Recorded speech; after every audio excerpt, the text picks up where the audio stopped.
di mana kesempurnaan baginda Nabi Shallallahu Alaihi Wasallam. Itu satu contoh. Kita lihat di dalam surat Was-Sama'i wat-Tariq.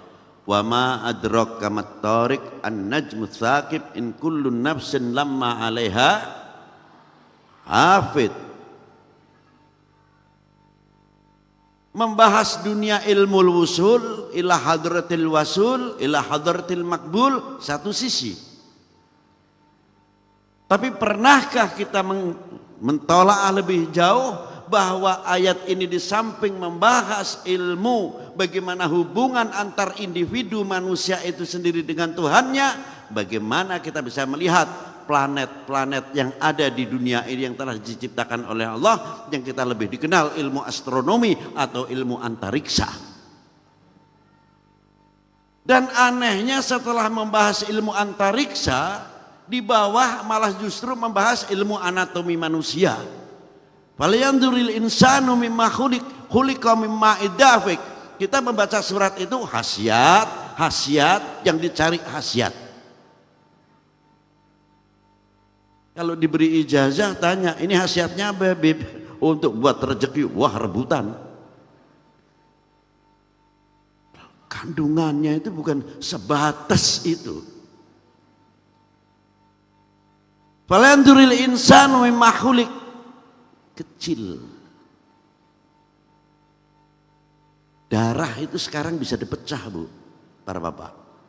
Dari dunia gen itu kalau atom itu sudah dipecah bisa menjadi neutron. Darah manusia pun sekarang penemuan sehingga dari darah atau gen manusia itu sendiri bisa untuk mengantisipasi penyakit-penyakit tumor atau penyakit-penyakit liver. Karena dari darah itu sendiri. Maaf ae sing ngomong ilmu pengetahuanku dudu sing ora nganggo kopiah putih tok, lho sing kopiah putih ya iso sithik-sithik ngono. Nah, jadi wong modern itu kan otaknya, bukan modern itu desinya itu kan bukan. Itu. Batok kepala itu kalau dibuka itu mempunyai protap-protap. Kayak channel-channel yang luar biasa.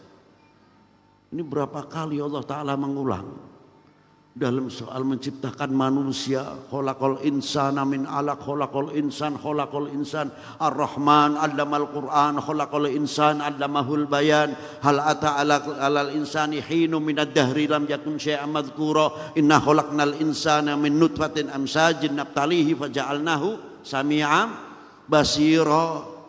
Berapa kali ayat ini? Dan berapa kali huwaladzi khalaqas samawati wal ard, berapa kali pula Allah Ta'ala mengulang. Ada apa sih sebetulnya? Harusnya kita bertanya,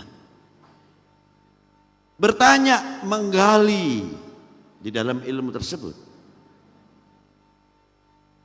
Pala ini kembali, itu ada bagian otak besar sama otak yang kecil.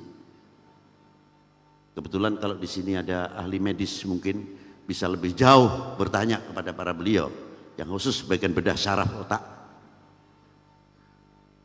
Di belakang sini tuh Pak, sebelah kiri itu namanya ada otak kecil. Setelah protap batok kepala tempurung ini, otak besar, otak kecil, itu ada satu benda yang namanya tempat menampung semuanya memori. Lebih dikenal benda itu namanya chip. Di sini otak kecil tadi.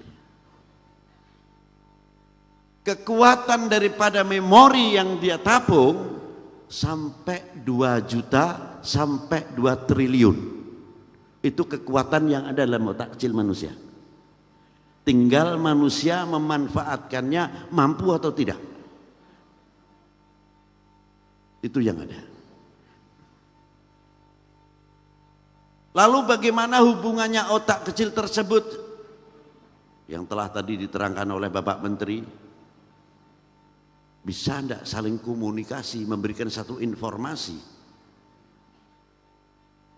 Kalau di dalam, di atas bumi ini mempunyai frekuensi yang dibawa oleh udara, di dalam tubuh manusia pun tidak terlepas komunikasi antar organ-organ tubuh manusia, dari otak yang besar ke otak yang kecil, yang otak kecil sampai kepada gen yang dipacu oleh kerjasama yang kompak, hubungan komunikasi yang kompak, paru-paru menyedot memompa yang dari jantung, jantung mengorbitkan darah ke otak kecil ke otak yang besar, sampai hubungannya liver atau kabid kepada jantung, bagaimana menjatah dari itu darah kepada jantung, dan bagaimana pankreas itu setelah menerima olahan satu pekerjaan dari pencernaan disaring oleh ginjal dan lain sebagainya, dibagi dengan rapi dan tidak ada pernah yang bersentuhan. Kalau satu tersentuh akan menimbulkan satu kefatalan.